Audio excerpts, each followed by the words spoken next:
আসসালামু আলাইকুম রহমতুল্লাহি বরকাতু। প্রিয় দিনদার ইমানদার পরহেজগার মুত্তাকি মুমিন মুসলমান ভাই ও বোনেরা, চমৎকার একটা হাদিস শোনাতে যাচ্ছি। একদা গরিব মহাজের সাহাবিগণ একাত্র হইয়া জমা হইয়া হুজুর সাল্লাল্লাহু আলাইহি সাল্লামের খেদমতে হাজির হইলেন, সমবেত হলেন এবং রাসূল সাল্লাল্লাহু আলাইহি সাল্লামকে উদ্দেশ্য করে বললেন, হে আমাদের নবী, হে আমাদের রাসূল, ধনী যারা তারা তো অনেক উচ্চ মর্যাদা ও চিরস্থায়ী নেয়ামতসমূহ পেয়ে যাচ্ছে, নিয়ে যাচ্ছে, কেড়ে নিচ্ছে। তো হুজুর সাল্লাল্লাহু আলাইহি সাল্লাম জিজ্ঞাসা করিলেন, তা কিভাবে নিচ্ছে তারা, কেমন করিয়া তারা অনেক বেশি চিরস্থায়ী মর্যাদা নেয়ামত নিচ্ছে?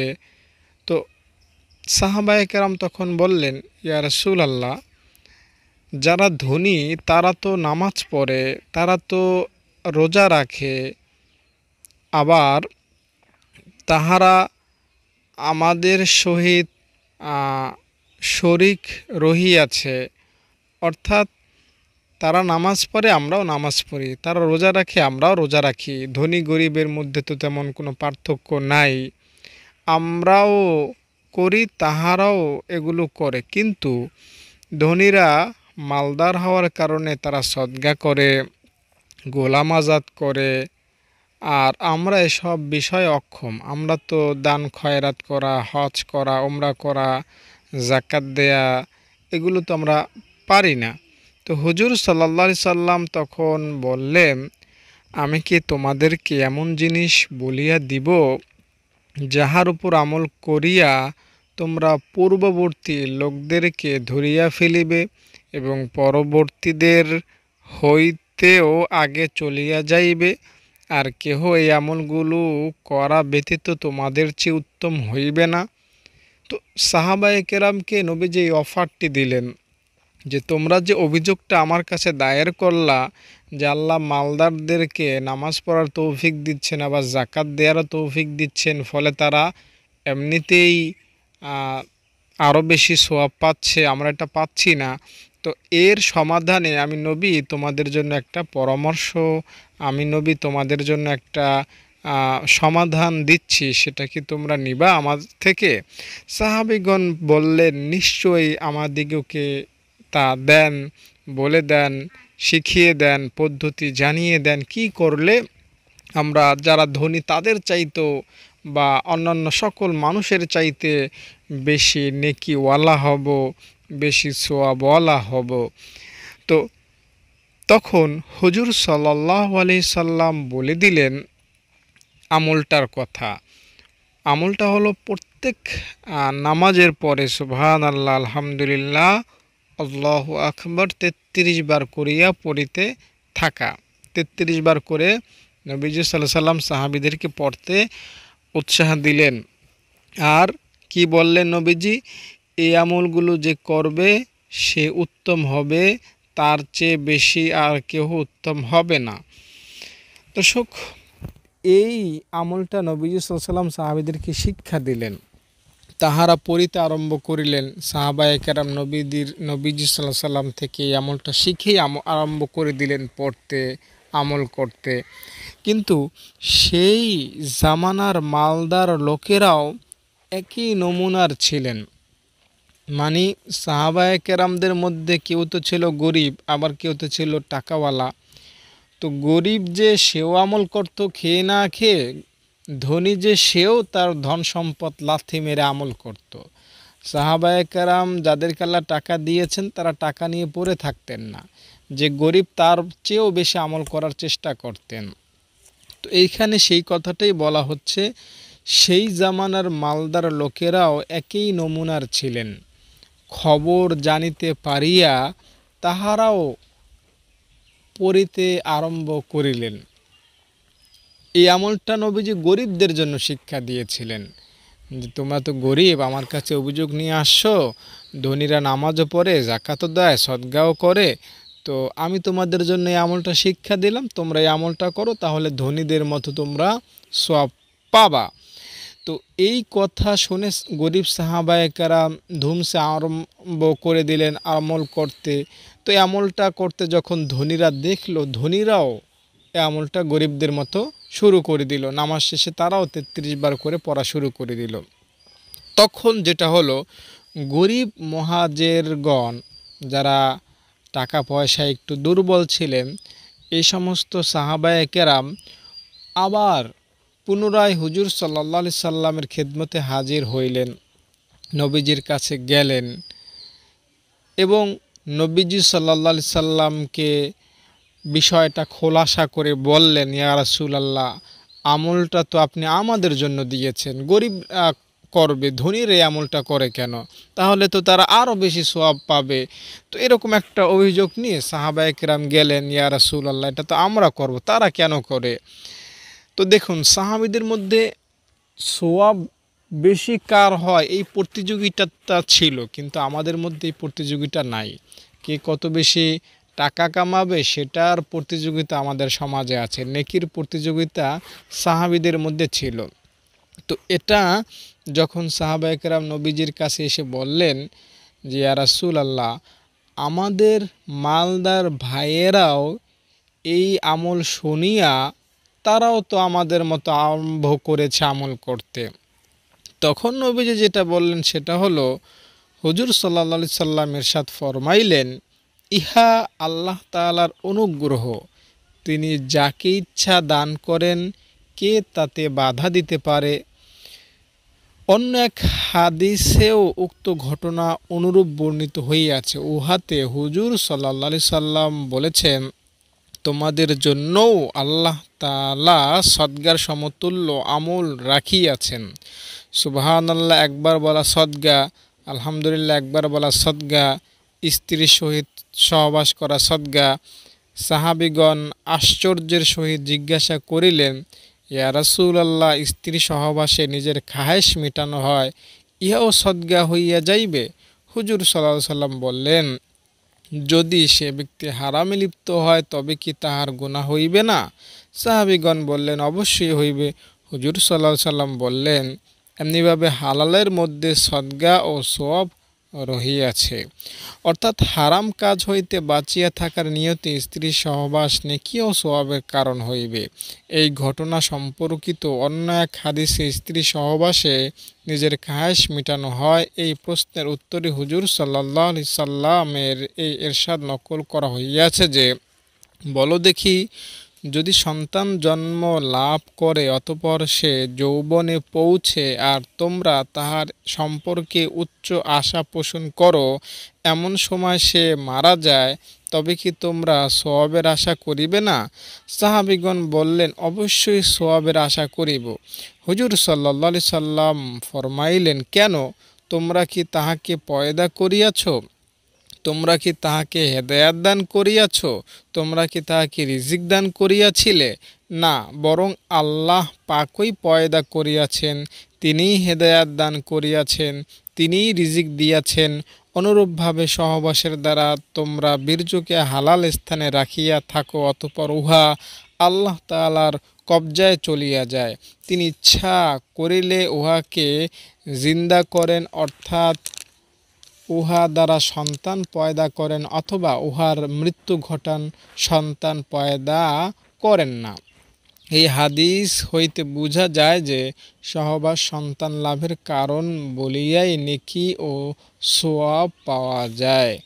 দর্শক, এই হাদিসগুলোতে আমরা যেটা মূল আলোচনা করতে চাই সেটা হলো, যারা সুবহানাল্লাহ, আলহামদুলিল্লাহ, আল্লাহু আকবার ৩৩ বার করে নামাজের পরে পড়বে, আল্লাহু আকবারটা ৩৪ বার পড়বেন, অন্য হাদিসে ৩৪ বার পড়ার কথা এসেছে।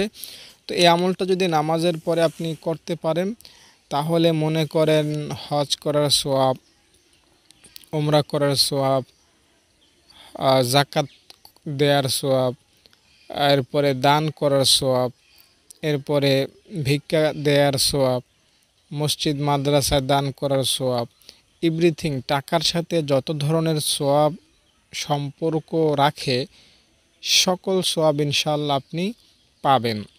একজন মানুষ টাকা আছে তাই সে স্কুল মাদ্রাসা করে, আপনার টাকা নাই, আপনি সুবহানাল্লাহ আলহামদুলিল্লাহ পড়েন, সেম সোয়াব পাবেন ইনশাআল্লাহ।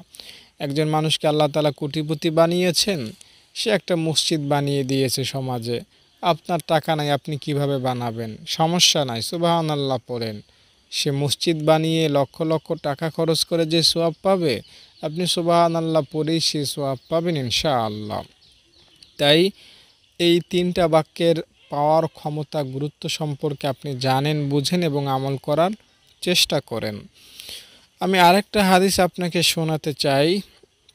হুজুর সাল্লাল্লাহু আলাইহি সাল্লাম বলেছেন, যে ব্যক্তি প্রত্যেক নামাজের পর ৩৩ বার সুবহানাল্লাহ, ৩৩ বার আলহামদুলিল্লাহ, ৩৩ বার আল্লাহু আকবার এবং একবার এই দোয়াটা পড়ে, লা ইলাহা ইল্লাল্লাহু ওয়াহদাহু লা শারীকা লাহু লাহুল মুলকু ওয়া লাহুল হামদু ওয়া হুয়া আলা কুল্লি শাইইন কাদির, তাহলে সেই ব্যক্তির গুনাহ সমুদ্রের ফেনা পরিমাণ হইলেও মাফ হইয়া যাইবে।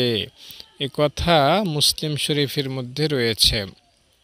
সমুদ্রের ফেনা বিশাল, তাই আপনার গুনাহও যদি বিশাল হয় তবুও গুনাহ মাফ হয়ে যাবে। দর্শক, গুনাহসমূহের ক্ষমার ব্যাপারে পূর্বে কয়েকটি হাদিসের ব্যাখ্যায় বলা হইয়াছে যে এই সব গুনাহ বলিতে আলেমদের মতে সগীরা গুনাহ বুঝায়। এই হাদিসে 3টি কালিমা 33 বার এবং লা ইলাহা ইল্লাল্লাহ একবার আসিয়াছে। পরবর্তী হাদিসে 2 বার কালিমা 33 বার করিয়া এবং আল্লাহু আকবার 34 বার আসিয়াছে। হযরত যায়েদ রাদিয়াল্লাহু তাআলা আনহু হইতে বর্ণিত যে হুজুর সাল্লাল্লাহু আলাইহি সাল্লাম আমাদেরকে প্রত্যেক নামাজের পর সুবহানাল্লাহ, আলহামদুলিল্লাহ, আল্লাহু আকবার 33 বার করিয়া পড়ার হুকুম করিয়াছিলেন। এক আনসারী সাহাবী স্বপ্নে দেখিলেন কেহ বলিতেছে, প্রত্যেকটি কালিমা 25 বার করিয়া পড়ো এবং এইগুলোর সহিত লা ইলাহা ইল্লাল্লাহ 25 বার পড়ো। হুজুর সাল্লাল্লাহু আলাইহি সাল্লামের নিকট এই স্বপ্নের কথা আরজ করিলে তিনি ইহা কবুল করিয়া নেন এবং এইরূপ করার অনুমতি প্রদান করেন। এক হাদিসে সুবহানাল্লাহ, আলহামদুলিল্লাহ, আল্লাহু আকবার এই 3 কালিমাকে প্রত্যেক নামাজের পর 11 বার করিয়া পড়ার হুকুম করা হইয়াছে। আর এক হাদিসে 10 বার করিয়া বর্ণিত হইয়াছে। এক হাদিসে লা ইলাহা ইল্লাল্লাহ 10 বার, বাকি 3 কালিমা প্রত্যেকটি 33 বার বর্ণিত হইয়াছে। এক হাদিসে প্রত্যেক নামাজের পর উপরোক্ত 4 কালিমা 100 বার করিয়া বর্ণিত হইয়াছে। এই সমস্ত রেওয়াত হিসনে হাসিন কিতাবে বর্ণিত হইয়াছে। অবসর ও ব্যস্ততা হিসাবে মানুষ বিভিন্ন রকমের হয়। যাহারা অন্যান্য জরুরি কাজে মশগুল থাকে তাহাদের জন্য সংখ্যা কম, আর যাহারা অবসর তাহাদের জন্য বেশি নির্ধারণ করা হইয়াছে। মুহাক্কিক আলেমগণের অভিমত এই যে হাদিসে যে সমস্ত সংখ্যা দেয়া হইয়াছে সেইগুলোকে বজায় রাখা জরুরি, কেননা সেই জিনিস ঔষধ হিসাবে ব্যবহার করা হয়। কেননা যেই জিনিস ঔষধ হিসাবে ব্যবহার করা হয় উহাতে পরিমাণ ঠিক রাখাও গুরুত্বপূর্ণ। তার মানে হলো এইখানে যে আমাদের নবী আমাদেরকে 33 বার 33 বার এবং 34 বার পড়তে বলেছেন, এই সংখ্যাগুলো আপনাকে ঠিক রাখতে হবে। যদি আপনি মনে করেন যে 10 বার সুবহানাল্লাহ পড়লেন, এরপরে আপনি 100 বার আলহামদুলিল্লাহ পড়লেন, এরপরে আবার 15 বার আল্লাহু আকবার পড়লেন, মানে মন মতো, তাহলে এই যে হাদিসে ফজিলতের কথা বলা হয়েছে যে জাকাতের সওয়াব, দান করার সওয়াব, সদকার সওয়াব, হজের সওয়াব, এগুলো আপনি নাও পেতে পারেন। এবং এই যে পরের হাদিসটিতে বলা হয়েছে সমুদ্রের ফেনা পরিমাণ গুনাহ থাকলেও মাফ হবে, এই ফজিলতটাও আপনি না পেতে পারেন। তাই সতর্কতান গুনে গুনে, হাতের কর গুনে গুনে বা তসবির দানা গুনে গুনে 33 বার করে পড়া উচিত হবে। হুজুর সাল্লাল্লাহু আলাইহি সাল্লাম বলেছেন, কতিপয় পশ্চাৎগামী কালিমা এমন রহিয়াছে যে যাহার পাঠকারী বিফল হয় না।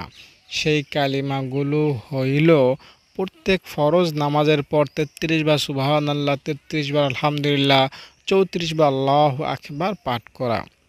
এই কালিমাগুলোকে পশ্চাৎগামী হয়তো বা এই জন্য বলা হইয়াছে যে এইগুলোকে নামাজের পর পড়া হয়, অথবা এই জন্য যে গুনাহের পর এইগুলোকে পড়ার দ্বারা গুনাহকে ধৌত করিয়া দেয় ও মিটাইয়া দেয়, অথবা এই জন্য যে এই কালিমাগুলি একটির পর আরেকটি পড়া হয়। হযরতে আবু দারদা রাদিয়াল্লাহু তাআলা আনহু বলেন, আমাদেরকে নামাজের পর সুবহানাল্লাহ আলহামদুলিল্লাহ ৩৩ বার করিয়া এবং আল্লাহু আকবার ৩৪ বার পড়ার হুকুম করা হইয়াছে। হুজুর সাল্লাল্লাহু আলাইহি সাল্লাম বলেছেন, তোমাদের মধ্যে কি এমন কেউ নাই যে প্রতিদিন উহুদ পাহাড় সমপরিমাণ আমল করিবে? সাহাবায়ে কেরাম বললেন, ইয়া রাসূলুল্লাহ, কে ইহার ক্ষমতা রাখে? এত বড় পাহাড় সমপরিমাণ আমল করবে? হুজুর সাল্লাল্লাহু আলাইহি সাল্লাম বললেন, প্রত্যেক ব্যক্তি এই ক্ষমতা রাখে।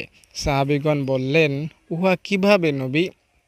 তখন নবীজি বললেন, সুবহানাল্লাহর সওয়াব উহুদ হইতে বেশি, লা ইলাহা ইল্লাল্লাহর সওয়াব উহুদ হইতে বেশি, আলহামদুলিল্লাহর সওয়াব উহুদ হইতে বেশি, আল্লাহু আকবারের সওয়াব উহুদ পাহাড়ের চাইতেও বেশি ভারী। দর্শক, এই কালিমাগুলোর প্রত্যেকটি এমন যে উহার সওয়াব উহুদ পাহাড় হইতে বেশি। এক পাহাড় কেন, না জানি কত পাহাড় হইতে বেশি। হাদিস শরীফে বর্ণিত হইয়াছে, সুবহানাল্লাহ আলহামদুলিল্লাহ সমস্ত আসমান ও জমিনকে সওয়াব দ্বারা পরিপূর্ণ করিয়া দেয়। এক হাদিসে আসিয়াছে, সুবহানাল্লাহ এর সওয়াব পাল্লার অর্ধেক, আলহামদুলিল্লাহ পাল্লাকে পূর্ণ করিয়া দেয়, আর আল্লাহু আকবার আসমান ও জমিনের মধ্যবর্তী স্থানকে পরিপূর্ণ করিয়া দেয়, আর আল্লাহু আকবার আলহামদুলিল্লাহ পাল্লাকে পূর্ণ করিয়া দেয়, আর আল্লাহু আকবার আসমান ও জমিনের মধ্যবর্তী স্থানকে পূর্ণ করিয়া দেয়। দর্শক, কথাটা খেয়াল করুন, এখানে বলা হয়েছে, এক হাদিসে আছে সুবহানাল্লাহর সওয়াব পাল্লাকে অর্ধেক পূর্ণ করে, আলহামদুলিল্লাহ পাল্লাকে পূর্ণ করে। পাল্লা কি? মিজানের দাড়িপাল্লা। আর মিজানের দাড়িপাল্লা কত বড়? এই আসমান জমিন যা আছে, ৭ আসমান ৭ জমিন যা আছে, সব কিছুর চাইতে মিজানের দাড়িপাল্লা বেশি বড়। তাহলে বুঝতে পারছেন কত বিশাল মিজানের দাড়িপাল্লা। আর সেই দাড়িপাল্লা ভরে যাবে কি বললে? সুবহানাল্লাহ আলহামদুলিল্লাহ বললে। আর আল্লাহু আকবার একবার পড়লে আসমান জমিন সওয়াবে ভরে যায়। আর এক হাদিসে হুজুর সাল্লাল্লাহু আলাইহি সাল্লাম বলেছেন, সুবহানাল্লাহ আলহামদুলিল্লাহ লা ইলাহা ইল্লাল্লাহ আল্লাহু আকবার আমার নিকট এইরূপ সকল বস্তু হইতে অধিক প্রিয় যাহার উপর সূর্য উদয় হয়। মোট কথা হলো দর্শক, সুবহানাল্লাহ আলহামদুলিল্লাহ বেশি বেশি পড়বেন, সফলতা পাবেন, অনেক বেশি কামিয়াব হবেন এবং গুনাহগুলো খুব সহজে মোচন করতে পারবেন। তো আজকের আলোচনা এই পর্যন্ত। আশা করি সুবহানাল্লাহ আলহামদুলিল্লাহ আল্লাহু আকবার আজ থেকে মরণ পর্যন্ত নিয়মতান্ত্রিকভাবে প্রতিদিন আমল করার সর্বোচ্চ চেষ্টা করবেন। দোয়া করি যাতে আপনি মৃত্যু পর্যন্ত এই ৩ তাসবিহ আমল করতে পারেন নিয়মিত। আমার জন্য দোয়া করবেন যাতে আমিও আমল করতে পারি। ভালো থাকেন। আসসালামু আলাইকুম।